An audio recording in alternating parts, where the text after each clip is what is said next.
Welcome. We want to thank Julia Rhoads, Artistic Director of Lucky Plush Productions, for joining us for this conversation about arts and culture and society. So the original question that we ask all the artists is, what is art's role in service for the public good, or what is art's role in helping the public good? So we can start there, and then we can kind of just keep going. It's a big question, and I guess if I think about the role of arts and public good, I think kind of along two tracks. One is art for the appreciation of the form itself, so the kind of art for art's sake versus the art for life's sake argument of why art brings so much to culture and to economy and to healthy individuals and communities. And I think that starting with a sort of art for life's sake, I have little kids, and one of the first things that I thought about with this question is the idea that, you know, the first thing that we do when we're just in life is, before you get into that linear logic-based thinking, we're creative thinkers. We sing, we shout, we dance, we improvise, we, you know, we're just such imaginative thinkers. And then, you know, and then when you start understanding how to use the left side of your brain and start arranging according to logic, things become a lot more linear. And there's this story that I remember hearing of a professor who asked this little girl something. He was looking at her art, and he told her that he taught college students how to draw, and she said, "Wait, so they forget?" Interesting.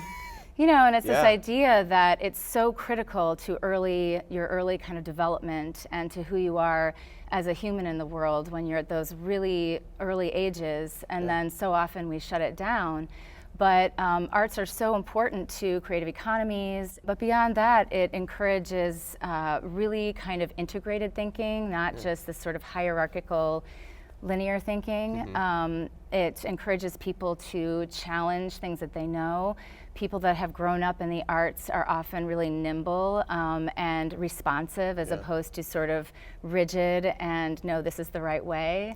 And so I think for, you know, when you're approaching life and you're, this is talked about in so many fields, but this idea that if you have studied an artistic form, and ideally more than one, you bring so much to, you know, being someone who doesn't sort of sit inside of a box.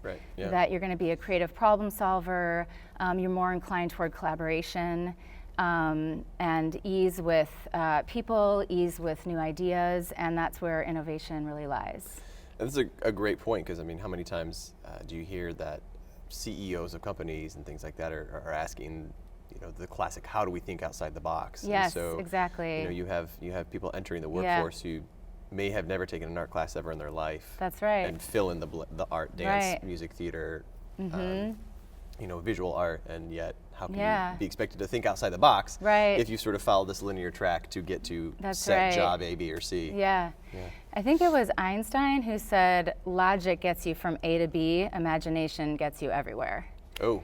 And I love that quote. Yeah, absolutely. Because I feel like that's the thing right there, is that if you're just kind of in this sort of hierarchical way of thinking that, no, you have to do these steps in order to achieve or go to that place where something is finished. I mean, that's the thing. We're never finished. We're never finished discovering, adapting, changing. It's, you know, it's how things move forward.